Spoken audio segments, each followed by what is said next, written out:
Olá! Você está na plataforma de cursos online da Grande Porte. Eu sou a professora Gabriela e esse é o nosso curso, Lógica de Programação Estruturada. Estamos na aula número 5. Hoje vamos estudar os operadores relacionais, expressões relacionais, como construir um desvio condicional simples e vamos ver um exemplo na teoria e na prática. Vamos começar com os operadores relacionais. Nas aulas passadas, nós estudamos os operadores aritméticos.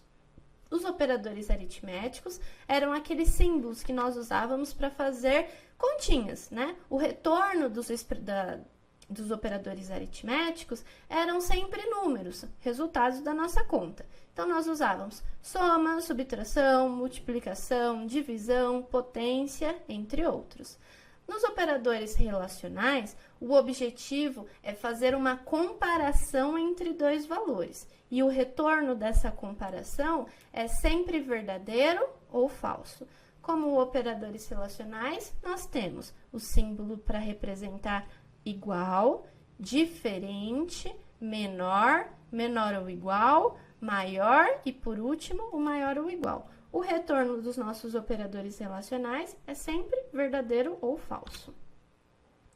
As nossas expressões relacionais, elas podem ser construídas usando apenas constantes. Por exemplo, eu quero saber se a constante numérica é maior ou igual a outra constante numérica. Então, eu quero saber se o número 100 é maior ou igual ao número 20. O retorno desta expressão é verdadeiro. O número 100 é maior ou igual ao número 20. Eu quero saber se a constante alfanumérica A é igual à constante alfanumérica B. Eu quero saber se a letra A é igual à letra B. O retorno dessa expressão, falso. Aqui, eu quero saber se o número 5 é menor que o número 5. O retorno dessa expressão, falso. 5 não é menor que 5. Agora, se eu perguntar se 5 é menor ou igual a 5, aí sim, o retorno dessa expressão é verdadeiro. E o legal é que nas minhas expressões relacionais, eu não preciso ter só operadores relacionais. Eu posso misturar também operadores aritméticos. Aqui eu quero saber se 30 mais 5 é igual a 5 mais 30. Quando você mistura operador aritmético nas expressões relacionais, você sempre começa a resolução pelos operadores aritméticos. Então, aqui eu tenho dois operadores iguais, prioridades iguais, esquerda para direita. Então, eu vou fazer 30 mais 5, 35. Do outro lado, 5 mais 30, 35 também. 35 é igual a 35, retorno verdadeiro. Eu posso construir expressões relacionais apenas com variáveis. Nesse caso, eu preciso ter acesso à memória RAM para descobrir se as minhas expressões vão retornar verdadeiro ou falso. Aqui, eu quero saber se a variável num1 é menor ou igual a num2. Acessando lá a memória RAM, número 1 tem o valor 5, número 2 tem o valor 10, então eu quero saber se 5 é menor ou igual a 10. O retorno, verdadeiro. Eu quero saber se número 2 é igual a número 3. Número 2 tem o valor 10, número 3 tem o valor 30, o retorno vai ser falso. Número 3 é menor que o número 2? Número 3 tem o valor 30, número 2, 10. 30 é menor que 10? Falso. E aqui misturando o operador aritmético. Primeiro, eu vou fazer número 1 mais número 2. Número 1 mais número 2 vai dar 15. Então, eu quero saber se o número 3 é maior ou igual à soma desses outros dois valores. 30 é maior ou igual a 15? O retorno vai ser verdadeiro. E eu também posso misturar constantes e variáveis nas minhas expressões relacionais. Aqui, eu quero saber se o número 1 é menor que 5. Lá na memória RAM, a variável número 1 tem o valor 5. 5 é menor ou igual a 5, verdadeiro. Aqui, misturando o operador aritmético, número 1 mais 5, número 1 está valendo 5, mais 5, 10. Eu quero saber se 10 é maior que o número 2. Número 2 também é 10. 10 não é maior que 10, então o retorno, falso. Eu quero saber se o conteúdo da variável sexo é diferente de F, de feminino. Lá na memória RAM, a variável sexo tem o valor f, f não é diferente de f, então o retorno falso. E por último, eu quero saber se o número 1 mais 5, 5 mais 5, 10, é maior ou igual ao número 2. Número 2 também é 10, então o retorno verdadeiro. Bom, os nossos desvios condicionais, eles são usados para desviar o fluxo do processamento para um lado ou para o outro. E, no nosso caso aqui, como nós vamos usar primeiro o desvio condicional simples, então nós vamos deixar de executar um grupo de instruções se essa determinada relação construída com o operador relacional for falsa. Existem 4 tipos de desvios condicionais: o simples, o completo, o composto e o múltiplo. Nós vamos ver todos eles aqui nas nossas aulas. O desvio condicional simples, eu usei aqui o losango, que é um símbolo que a gente usa para representar todos os desvios condicionais, tanto em fluxograma como em diagrama de blocos. E a ideia do desvio condicional simples é colocar a sua expressão relacional e, se a sua expressão relacional retornar verdadeiro, você vai seguir um caminho. Se a sua expressão relacional retornar falso, você vai seguir outro caminho. É aí que entra a ideia do desviar o fluxo de processamento. Você vai fazer uma pergunta, se a resposta for verdadeiro, você segue um caminho, se a resposta for falsa, você segue outro caminho. E o desvio condicional simples, ele só possui instruções do lado verdadeiro. Ele só vai ter alguma coisa para fazer se a expressão retornar verdadeiro. Se ela retornar falso, eu não tenho nada para fazer. Ou seja, a gente vai deixar de executar um grupo de instrução se a relação for falsa. Eu vou fazer a pergunta. Se a minha resposta for falsa, eu vou seguir um caminho que não tem nada para fazer. Ou seja, eu vou deixar de executar um grupo de instruções aqui do lado. Vamos ver um exemplo. Esse exemplo eu chamei de o bônus do José. Vamos ler o enunciado. Escreva um algoritmo que leia os seguintes dados do funcionário José: quantidade de horas trabalhadas no mês e o valor hora do salário dele. Nosso objetivo é calcular o salário bruto multiplicando esses dois valores. Se a gente parar de ler o enunciado aqui, vocês vão perceber que é um algoritmo com lógica sequencial, igual aos que a gente vinha usando anteriormente. Mas o enunciado continua. Se o salário bruto do José ficar abaixo de R$500, a gente vai somar R$200 ao salário dele. A gente vai dar um bônus de R$200 para ele e exibir o novo salário.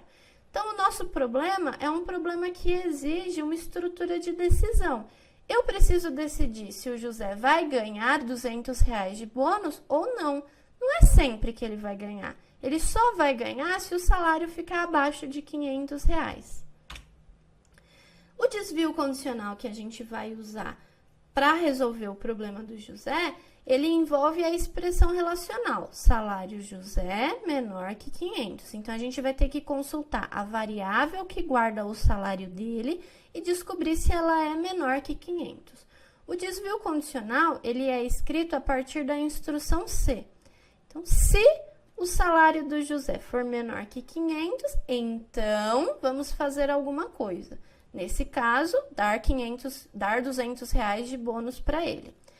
Toda vez que você usa um desvio condicional, você está desviando o seu fluxo de processamento para um lado ou para outro. E esse desvio, né, essa divisão do seu fluxo, em algum momento ela precisa se juntar. Então, toda vez que você abre um caminho, uma pergunta, em algum momento você precisa fechar esse caminho, fechar essa pergunta. Esse fechamento em pseudocódigo a gente faz com a instrução fim C. Então, toda vez que você abrir uma instrução C, precisa ter o fim C. A instrução que a gente colocar aqui dentro, né, dentro da condição verdadeira, ela precisa estar indentada. Indentada é deslocar um pouquinho as instruções para a direita, só para dar essa visualização, né, para ficar visual, que as instruções dentro do C estão abaixo do C. Essa hierarquia, né, ela não funciona ela não faz diferença para a máquina, ela só é uma boa prática de programação que a gente usa porque fica mais fácil para o ser humano enxergar que as instruções aqui do C estão dentro do C se elas estiverem deslocadas para a direita. Pessoal, essa é a nossa solução em pseudocódigo e nós vamos resolver usando o Visual G. Eu vou começar colocando o nome do meu algoritmo, vou chamar de bônus José. Vou apagar essas linhas de comentário e vamos declarar algumas variáveis. Variável valor hora, variável quantidade de horas e variável salário José. Todas essas variáveis vão ser do tipo real. Vou apagar esse comentário também e vamos começar o nosso algoritmo. Vou começar solicitando o valor hora.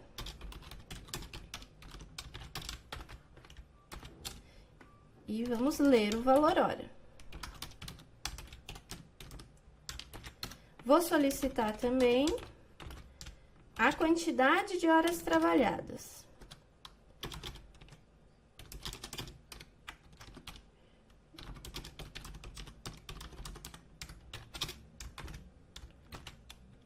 E vou ler a quantidade de horas trabalhadas.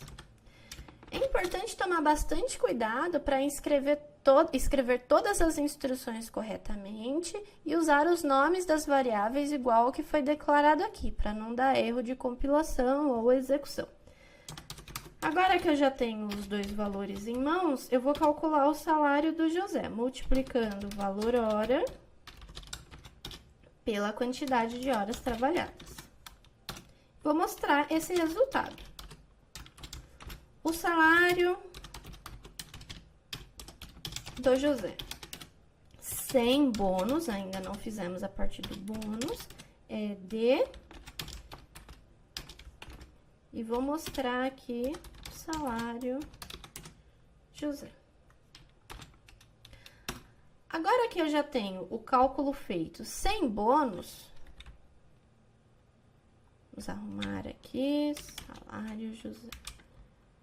Agora que eu já tenho o cálculo feito sem o bônus, vamos fazer a parte do bônus. Se o salário do José for menor que 500, então, indentação que eu comentei com vocês, o salário do José vai receber o próprio valor do salário mais o bônus de 200. E vamos mostrar novamente. Escreva. O salário do José com bônus é de... E vamos colocar aqui o valor do salário. Bom, finalizei o meu desvio condicional, fim C. Se todas as instruções que foram escritas aqui estiverem corretas, a gente vai conseguir compilar e executar esse algoritmo. Consertando, variável salário José. Vamos executar. Informe o valor hora, 25, quantidade de horas trabalhadas, 15. Olha só que interessante. O salário do José sem bônus é de R$ 375.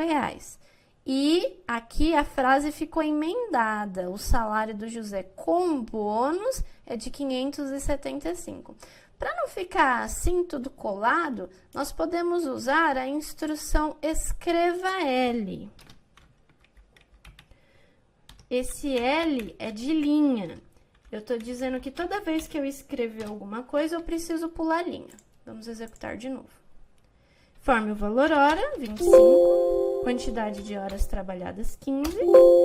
Salário do José sem o bônus vai ficar 375 e o salário do José com o bônus, 575. Vamos fazer agora um novo teste sem o bônus. Então, valor hora, 25. Quantidade de horas trabalhadas, eu vou colocar 40.